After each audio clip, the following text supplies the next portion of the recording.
Brianna, $130,000 in deposits for apartments that do not exist in this building. I process applications and collected fees the same way every leasing agent. Once is a mistake. Twice is suspicious. Brianna Cole did this to dozens of applicants across an entire leasing season, collected their deposits, handed them keys to doors that didn't exist, and left a paper trail for every single one.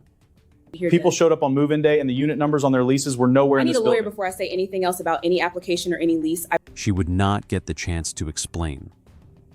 Within 48 hours, detectives with the Austin Police Department's Financial Crimes Unit would seize her work laptop, her personal phone, and a banker's box of file folders containing signed leases for apartment numbers that did not exist anywhere on the property. 87 applicants, $130,000 in deposits and fees, 6 months of phantom inventory at a complex that only had 312 actual units, and every single victim walked into move-in day holding a lease for a door that was never there. Before we go any further, I want you to think about this for a second.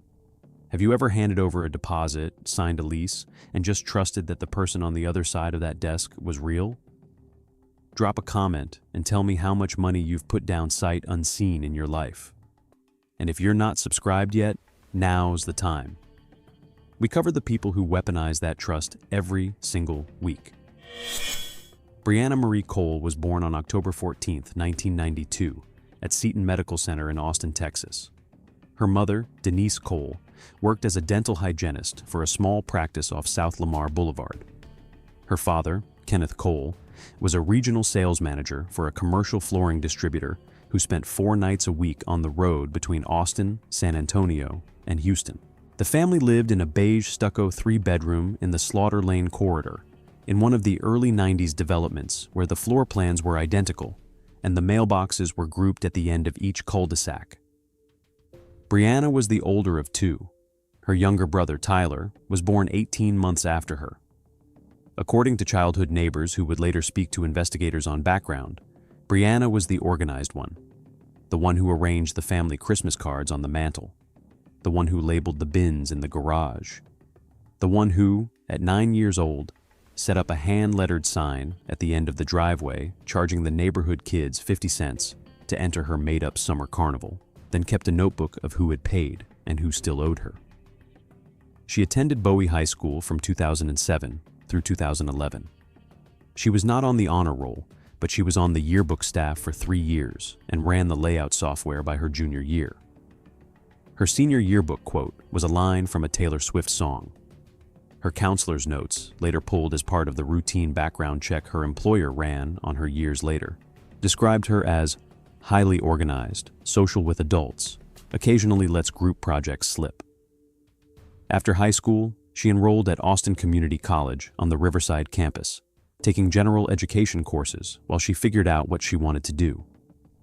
She worked part-time as a hostess at a Tex-Mex restaurant on South Congress, earning $2.13 an hour in tipped wages, plus a share of the host tip pool. She dropped out of ACC in the spring of 2013, 6 credits short of an associate's degree, citing the cost of textbooks and the unpredictability of the class schedule with her work hours. In September of 2013, she answered an ad on Craigslist for a leasing consultant position at a mid-sized property management company that ran apartment complexes across Travis and Williamson counties. The job paid $13 an hour, plus a commission of $75 for every signed lease and a $100 bonus for every renewal. She started at a property in North Austin, 240 units, and according to her first 90-day evaluation, signed 41 leases in her opening quarter. Her supervisor wrote that she was a natural in the model unit, builds rapport quickly with prospective renters, follows up consistently. She was promoted to senior leasing consultant in 2015, to assistant property manager in 2017. By 2019, she had been recruited away by a competitor and offered the leasing manager position at a 312-unit garden-style complex in southeast Austin, just inside the Loop, marketed as luxury living at an attainable price point. Salary $48,000 plus commissions, plus a discounted rent unit on the property itself. She took it. By the time the events of this story began, Brianna Cole was 31 years old, 3 years into the leasing manager role, and the single most trusted person at the property's front office. She held the master keys. She controlled the listing software. She approved the applications. She drafted the leases. She walked move-in checklists with new tenants. She was the face of the complex. She was also $19,000 behind on a personal loan, 4 months past due on a leased BMW 3 Series, and carrying a balance of just over $31,000 across 7 credit cards. No one at the property knew that. To understand what Brianna Cole did, you have to understand how a large apartment complex's leasing operation actually works. The property at the center of this case had 312 units, spread across 9 3-story residential buildings, plus a clubhouse, a fitness center, 2 pools, and a leasing office. Each unit had a 4-digit identifier. The first digit indicated the building number, 1 through 9. The second digit indicated the floor, 1 through 3. The last 2 digits indicated the unit position on that floor, ranging from 0-1 through approximately 12, depending on the building's footprint. A unit labeled 7208, for example, was in Building 7, on the 2nd floor, the 8th unit down the hallway. The leasing office was the entry point for every applicant. A prospective renter would walk in, sit down with a consultant, tour a model unit and 1 or 2 available real units, and then begin the application process. The application carried a $40 fee. The holding deposit, paid to take a unit off the market while underwriting completed, was $300. The security deposit, due at lease signing, ranged from $500 to $1,200, depending on the floor plan. First month's rent was due on the day keys were issued. Average total at signing, applicant to leasing office, ranged between $1,600 and $2,600. All of this flowed through a property management software platform that the corporate office used across its portfolio. The platform tracked unit status: occupied, vacant ready, vacant not ready, on hold, model. It tracked rent rolls. It generated lease packets from a template. It logged every payment, every refund, every move-in date. In theory, every unit in the building existed in the software, and every transaction tied to a real unit. In theory, you could not generate a lease for an apartment that was not in the system, because the system would not produce the document. In practice, the system had a workaround.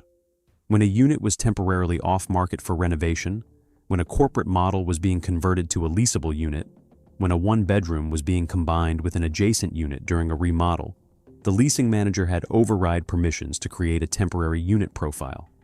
Type in a unit number, type in a square footage, type in a rent. The system would accept it. The system trusted the leasing manager, because the leasing manager was the person whose job it was to know what was real. That override was supposed to be reviewed quarterly by corporate. The reviews had not been performed in 14 months. No one noticed. No one checked. The trust framework that holds an apartment complex together is not glamorous, but it is total. A renter hands over weeks of saved money and signs a 1-year financial commitment based on a single conversation with a single employee. That employee is supposed to verify that the unit is real, the price is real, the move-in date is real, and the keys on the day of move-in will open a door to a home. That was Brianna Cole's job. The first phantom lease was signed on April 3, 2023. The applicant was a 26-year-old elementary school teacher named Haley Ortiz, who had been relocated to Austin from El Paso for a position at a charter school starting in August. She needed a 1-bedroom under $1,600 a month, available for an August 1st move-in, pet-friendly for a small mixed-breed dog named Lucky. She came in on a Saturday morning, sat down with Brianna for 40 minutes, toured the model unit, and signed an application on the spot. She paid the $40 application fee and the $300 holding deposit by debit card. 3 days later, Brianna emailed her that she had been approved for Unit 6105. A 1-bedroom, 642 square feet, $1,595 a month, available August 1st. Haley wired the security deposit and the first month's rent, $2,395 total, into the account information Brianna provided. She signed the lease electronically on April 9th. Unit 6105 did not exist. Building 6 was a 3-story building.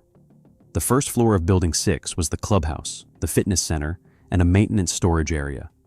There was no Unit 6105.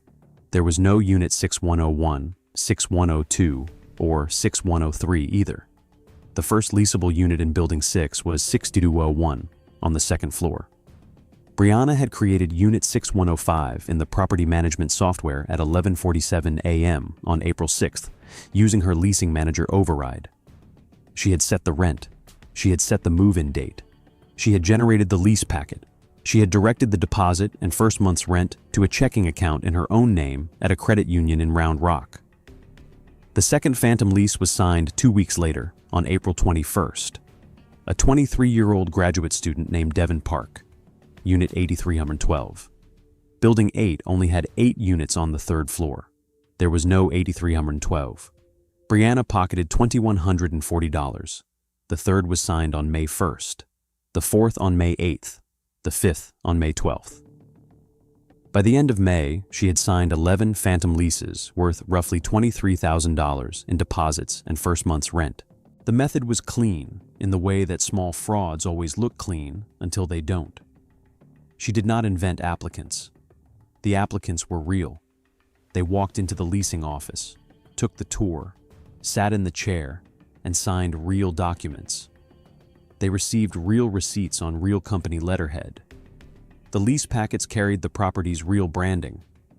The unit numbers looked plausible.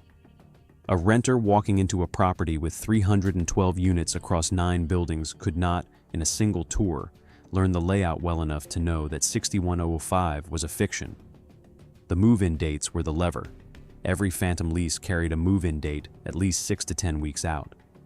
That gave Brianna time. Time to use the deposit money, time to delay, time to dodge, and she escalated. The first month, 11 leases. The second month, 14. The third month, 18. By the end of August, she had signed 62 phantom leases. By mid-September, 87. The deposit and first month dollars were flowing into the Round Rock Credit Union account in waves of $2,100, $2,300, $2,600 at a time. The money did not sit. Brianna paid down 2 of her highest balance credit cards in May, cleared the past due BMW lease in June, and made the personal loan current in July. She booked a 4-night solo trip to Tulum in late July and posted nothing to social media about it. She bought a second-hand Cartier Love bracelet through a consignment account in August. She replaced the carpets in her own discounted on-site unit with luxury vinyl plank flooring that she paid the property's preferred vendor for in cash. The signs were there. A leasing assistant named Tabitha Reyes, who had been at the property for 2 years, noticed that Brianna started arriving early and staying late, and that she was now the only one who handled new applications. The 2 other leasing consultants on staff had started referring all walk-ins to Brianna, because Brianna had told them in a staff meeting that she was running a corporate-mandated test of a new application process and needed all new files routed through her until further notice. Tabitha thought it was strange, but did not push. The property manager, a man named Greg Halverson, noticed that occupancy was tracking ahead of the property's pro forma for the first time in 2 years. He praised Brianna in 3 consecutive monthly operations reports. He did not pull the unit-level rent roll and cross-reference it against the building's actual floor plans because nobody at corporate had asked him to. No one noticed. No one checked. The system trusted the leasing manager. The leasing manager was the person whose job it was to know what was real. The morning that everything fell apart was August 1st, 2023. Haley Ortiz, the elementary school teacher from El Paso, pulled into the parking lot of the property at 9:42 a.m. in a U-Haul she had driven 13 hours overnight, with a small mixed-breed dog named Lucky in the passenger seat, and the cumulative savings of her first 2 years of teaching pressed into the deposit she had wired 4 months earlier. She had a signed lease for Unit 6105, a 1-bedroom on the first floor of Building 6, with a move-in date of that morning at 10. She walked into the leasing office at 9:55. Brianna was not there. The morning leasing consultant, a young man named Owen Drake, was at the front desk. Haley handed him her copy of the lease and her photo ID. Owen typed her name into the system. Her tenant profile came up. The lease was attached. The unit number was 6105. He clicked into the unit profile. Square footage, 642. Move-in date, today. Status, ready. He walked to the key pegboard. There was no key on the hook for 6105. There was no hook for 6105. He pulled the property's master floor plan binder off the shelf behind the desk.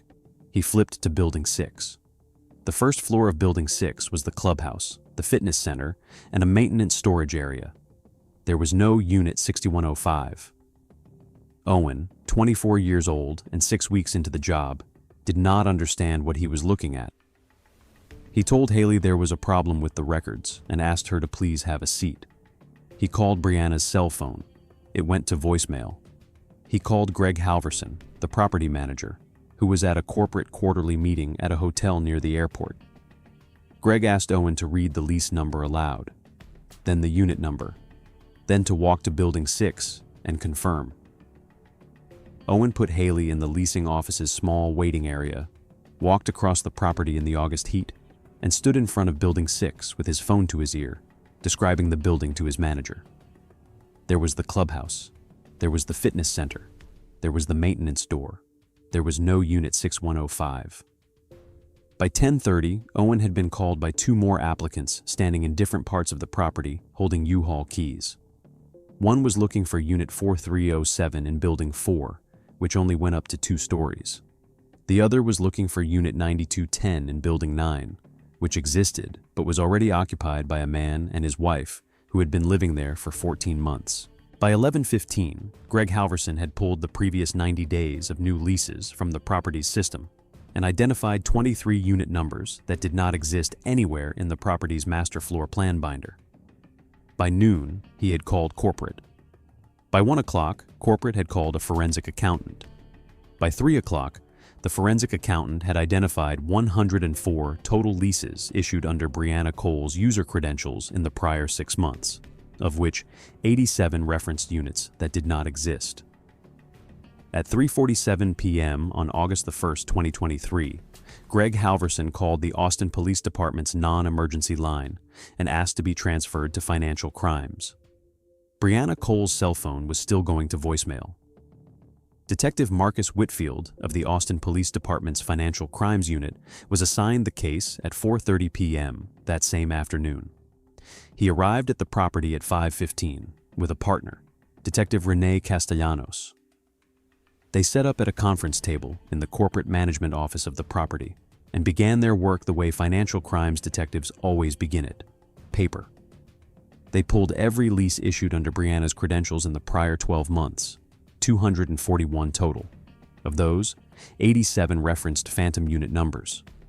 The remaining 154 were real leases for real units, signed by real tenants who were currently living in the property. The phantom leases were sprinkled in among them. Roughly 1 in 3 of Brianna's leases in the prior 6 months had been for a unit that did not exist. The receipts were the smoking gun. For every phantom lease, the property's software had generated a receipt for the deposit and first month's rent. Those receipts carried the property's logo, the unit number, the dollar amount, the date, and a transaction reference. 87 receipts for units that did not exist anywhere on the property's own floor plans. Detective Whitfield laid them across the conference table in stacks of 10. He photographed each stack. He labeled each one. The banking records came next. A subpoena to the property's payment processor confirmed that the deposit and first month dollars on the 87 phantom leases had been routed not to the property's operating account, but to a checking account at a credit union in Round Rock, Texas, held in the name Brianna M. Cole. Total deposits over 6 months, $130,412. The forensic accountant identified the transfers as clean. There were no shell entities, no second layers, no offshore steps. The money had moved directly from applicants into an account in her name. From that account, it had paid down her BMW lease, her credit cards, and her personal loan in transactions traceable by date and amount. Digital forensics on the property management software showed her override entries. 87 distinct unit profiles created over 6 months, all under her credentials, all timestamped, all logged. The system had recorded everything she had done. By the end of August 2nd, 24 hours after Haley Ortiz had pulled into the parking lot, the detectives had interviewed 17 victims. They had recovered emails from Brianna's work account in which she answered applicant questions about unit availability with photographs taken from a model unit, labeled as if they were photographs of the phantom apartment. They had pulled text messages from her personal phone, recovered by warrant the following week, in which she had sent a friend the following exchange. Brianna, June 14th, 8:42 p.m. I just figured out something nobody actually checks. I could put a unit number on a lease that doesn't exist, and the system would print it. Friend, what are you talking about? Brianna, nothing. I'm tired. Long day. Friend, you good? Brianna, yeah, I'm fine. A week later, July 19th, 11:14 p.m. Brianna, booked Tulum for next week. Treating myself. Friend, girl, with what money? Brianna, got a bonus. Don't worry about it. She did not get a bonus that month. We're heading into the moment they came for her now. If you want to see exactly how the system handles a case like this, subscribe and hit the notification bell. We don't look away from these stories. The arrest happened on the morning of August 4th, 2023, 3 days after the U-Haul pulled into the parking lot.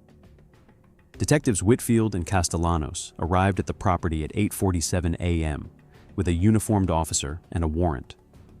They went directly to the leasing office, where Brianna had arrived for work at her usual time of 8:30 and was already seated at her desk in front of the same 2 monitors she had used to create 87 phantom units. The footage of the arrest came from a body camera worn by the uniformed officer. The conversation, transcribed from that footage, ran as follows. Detective Whitfield. Brianna Cole? Brianna. Yes, can I help you? Detective Whitfield. Ma'am, I'm Detective Whitfield with the Austin Police Department. This is Detective Castellanos. We have a warrant for your arrest. We need you to stand up and come around the desk, please. Brianna. I'm sorry, what is this about? Detective Whitfield. Theft and fraud, ma'am, related to the leases issued out of this office over the past 6 months. Brianna. I don't understand. There must be a mistake. I'd like to speak to my manager. Detective Castellanos. Your manager is the one who called us, ma'am. Brianna. Pause of approximately 5 seconds. I want to call a lawyer. Detective Whitfield. You'll be able to do that. Please stand up and come around the desk. She stood up. She did not look at the monitors. She did not look at Owen Drake, the morning leasing consultant who had discovered the first phantom unit and who was now standing behind the front counter watching her be handcuffed. She did not say anything else. The handcuffs went on at 8:51 a.m. A small crowd had begun to gather outside the leasing office, residents who had come down to check their mail and stopped when they saw the police vehicle. Haley Ortiz, who had been put up in a residence inn by the property's corporate management while they sorted out her case, was not present. As Brianna was walked from the leasing office to the back seat of the unmarked detective vehicle, she said 2 words to Detective Castellanos, captured by the body camera. I'm sorry. Those were the last words she spoke before she asked for her lawyer, again, at the booking desk at the Travis County Central Booking Facility, 43 minutes later. Brianna Cole was booked at the Travis County Central Booking Facility on the morning of August 4th, 2023. She was charged that afternoon by the Travis County District Attorney's Office with 1 count of aggregate theft of property exceeding $150,000, a first-degree felony under Texas Penal Code, Section 3103, and 1 count of fraudulent use of identifying information, a third-degree felony related to the use of applicants' personal information to generate fraudulent lease documents. Bail was set at $150,000 at her initial appearance on August 5th. She did not post it that day. She was held in the women's unit at the Travis County Correctional Complex on Bill Price Road for 9 days before her mother, Denise Cole, and a maternal uncle co-signed a bail bond and secured her release on August 14th, pending trial. As of the time of this episode, the case remains pending. No trial date has been set. The Travis County District Attorney's Office has filed a motion to consolidate restitution requests from all 87 identified victims, who collectively are seeking $130,412 in returned deposits and first month's rent, plus additional damages for moving expenses, temporary housing costs, and time lost from work. Brianna's attorney, a private defense lawyer named Evelyn Marsh, has filed a notice of intent to negotiate, signaling that the defense expects to resolve the matter through a plea rather than a jury trial. Sources close to the matter, speaking on background, indicate that the prosecution is seeking a sentence in the range of 8 to 15 years in state prison, with restitution as a condition of any negotiated agreement. The defense is reportedly seeking probation with restitution and is emphasizing Brianna's lack of prior criminal history, her cooperation with investigators after the arrest, and the fact that all of the funds were used to pay down personal debt rather than to fund a lifestyle of extravagance. The victims of the 87 phantom leases have, in the months since, been made whole on their deposits and first month's rent by the property's corporate parent, which moved quickly to absorb the losses rather than face the reputational damage of a public dispute. The corporate parent has filed its own civil action against Brianna for recovery. Not all of the damage was financial. Haley Ortiz, the elementary school teacher from El Paso, did not move into the property. She spent her first 3 weeks in Austin in a residence inn paid for by the property, then signed a lease at a different complex a mile away. She started her new teaching position on August 14th, exhausted and quietly furious. In an interview with detectives, she described what the morning of August first felt like. Her words, in part: "I had 13 hours in the cab of that U-Haul to think about my new apartment. I had pictured the kitchen. I had picked out where the dog bowl was going to go. I had timed the drive so I could unload before it got too hot. I walked in there with all of my furniture in a truck behind me and a dog who hadn't peed in 5 hours, and they told me the apartment was not real. The apartment I had paid for, that I had signed a lease for, that I had wired my entire savings into, was not a real place. I sat in the parking lot for 2 hours. I did not know what to do." She described the moment as the worst hour of her adult life. A second victim, a 28-year-old nurse named Cecilia Hammond, had given up a lease at her previous apartment in order to move into a phantom unit on July 1st. She and her 2 cats spent the first 10 days of July sleeping in her sister's living room in Pflugerville while she scrambled to find a new place to live. She lost the deposit on a U-Haul she had to rebook twice. A third victim, a recent immigrant from Mumbai named Anil Desai, lost his work-sponsored housing stipend when he could not produce a valid lease for his new employer's relocation paperwork. He spent 3 weeks in a long-term Airbnb on the company's emergency credit card before securing new housing. A fourth, a young father named Marcus Whitfield, no relation to the detective, had pulled his 2 children out of their school district in San Antonio in advance of an August move to a phantom unit. He drove them back the morning of August 2nd and re-enrolled them. 87 separate moments of someone arriving at the door they had paid for and finding that the door did not exist. Brianna Cole's case is currently scheduled for a status hearing in the Travis County Criminal District Court in the coming months. She is living, as of this filming, at her parents' home in South Austin. She has not made a public statement. Her social media accounts have been deactivated since the day of the arrest. The property has changed its leasing software, mandated quarterly floor plan reconciliations across its portfolio, and removed override permissions from leasing managers entirely. The smoking gun in this case was never digital. It was paper. 87 leases for apartments that were never there.